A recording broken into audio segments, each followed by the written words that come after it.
북태평양, 미국에 있는 하와이 섬과 캘리포니아 사이에는 그 섬만의 화폐의 여권 국기까지 있는 거대한 섬이 있습니다.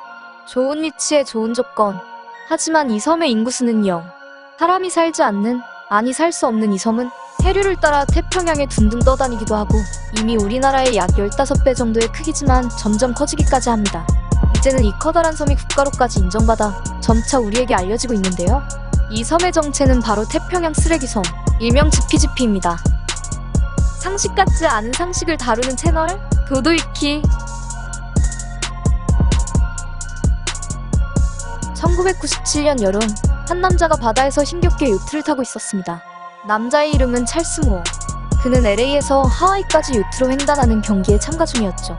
바람도 파도도 없는 적막한 바다에서 홀로 사투를 벌이던 그는 이상한 느낌에 휩싸입니다. 수면 바로 아래에 작은 플라스틱 조각이 수없이 떠 있었던 겁니다. 고개를 들어 시선을 수평선으로 향하자 해조류처럼 바다를 뒤덮고 있는 플라스틱들이 눈에 들어왔습니다. 태평양 위에 존재하는 거대 쓰레기 섬, 지피지피가 처음 발견된 순간이었죠. 쓰레기들은 어떻게 이렇게 모여서 하나의 거대한 섬을 이루게 된 걸까요?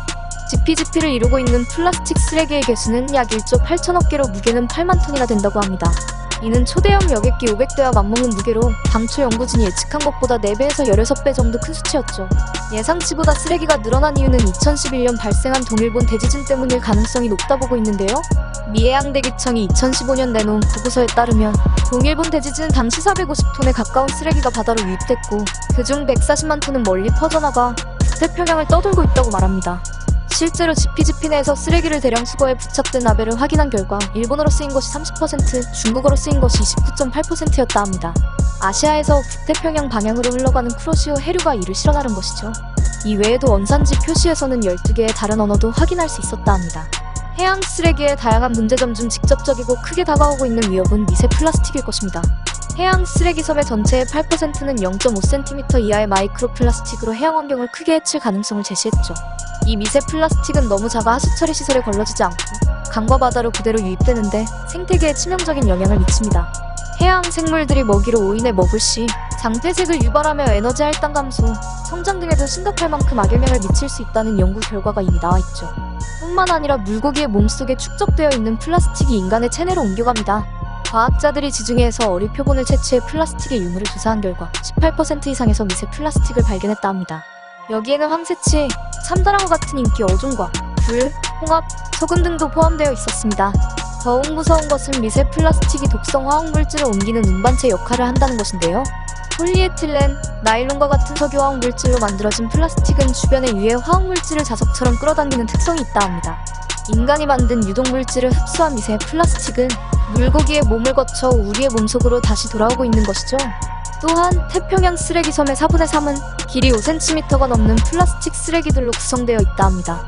이와 관련되어 우리나라에서 크게 화제가 되었던 사례로는 플라스틱을 사용하는 카페들이 해양 생태계에 심각한 문제를 일으킨다는 말이 나온 후 스타벅스를 비롯한 대형 커피 전문점은 종이빨대 혹은 머그컵, 텀블러 등을 외치며 플라스틱 사용을 지향하기 시작했죠. 물론 시도는 좋았으나 실제로 플라스틱 빨대가 해양 생태계 오염에 끼치는 영향은 불과 0.003%였습니다. 미세 플라스틱에 묻혀 재조명이 되지 않았던 전체 쓰레기의 46%로 가장 높은 비중을 차지한 것은 어선 또는 어부들이 고기를 잡는 데 사용하는 어망 같은 어업 폐기물이었습니다. 아주 오래전부터 인간의 생산활동에 있어 빠질 수 없었던 어업 자체가 해양 생태계를 파괴하고 지구를 위협하고 있던 것이었죠. 이와 같이 이미 지구의 아픔은 개인이 노력해서 해결되는 범위를 벗어났습니다. 이제는 개인이 아닌 단체 혹은 기업, 국가까지 나서서 해결해야 할 문제인 것이죠. 지구상의 78억 인류가 지금처럼 자원을 흥청망청 써대고 마구 버린다면 2050년 바다에는 해양생물보다 플라스틱이 더 많을 것이라는 쓰레기섬 공식 사이트의 경고는 섬뜩하기까지 합니다. 요즘 지구촌은 기후 재앙과 전염병으로 연일 경보음을 내고 있죠. 태풍, 홍수, 산불 등 자연재해가 발생했다 하면 역대급입니다. 모두가 함께 꿈꾸는 미래를 위해 지구 곳곳에서 통제와 절제만으로는 속도를 늦출 수 없다 소리 높여 외치고 있습니다. 조금이라도 빨리 세계적으로 사태의 심각성을 느끼고 국가와 정부가 방향성을 제시하며 쓰레기로 가득한 세상이 아닌 밝은 미래를 향해 가면 좋겠네요. 자, 여기까지 도도이키 해양 쓰레기 카테고리였습니다. 도도이키는 여러분들과 함께 만들어가는 백과사전입니다. 궁금하신 다음 키워드를 댓글에 입력해주세요. 감사합니다.